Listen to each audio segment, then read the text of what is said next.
बनावट सीआयडी अधिकारी बनून थेट पोलीस आयुक्तालयात शिरले. पण एका चुकीनं सगळा भांडाफोड झाला. बनावट ओळखपत्र, खोटी ओळख आणि पोलिसांना गंडा घालण्याचा प्रयत्न.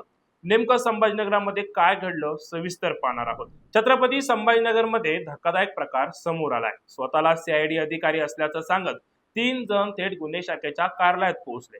मात्र पोलिसांना त्यांच्या हालचाली संशयास्पद वाटल्यानं चौकशी करण्यात आली आणि मोठा प्रकार उघडकीस आला. दरम्यान मिळालेल्या माहितीनुसार एक महिला आणि 2 पुरुष गुन्हे शाखेच्या कार्यालयात आले होते. त्यांनी स्वतःची ओळख सीआयडी अधिकारी म्हणून करून दिली. यावेळी त्यांनी बनावट ओळखपत्रही दाखवले. मात्र कागदपत्रांची पडताळणी करताना पोलिसांना संशय आला. यानंतर पोलिसांनी अधिक चौकशी केली असता तिघांकडे असलेले ओळखपत्र बनावट असल्याचं समोर आलं. पोलिसांनी तिघांनाही ताब्यात घेत चौकशी सुरू केलेली आहे. या प्रकरणातील आरोपींमध्ये मध्य प्रदेशमधील रतलाम येथील एक महिला आणि 2 पुरुषांचा समावेश असल्याची माहिती समोर आली आहे. आरोपींनी यापूर्वीही अशाच प्रकारे स्वतःची खोटी ओळख पटवून अनेकांना फसवल्याचा संशय व्यक्त केला जातोय.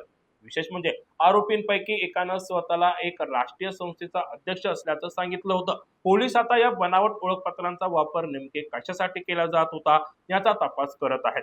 दरम्यान या तिघांविरोधात गुन्हा दाखल करण्यात आलेला असून त्यांची सखोल चौकशी सुरू आहे.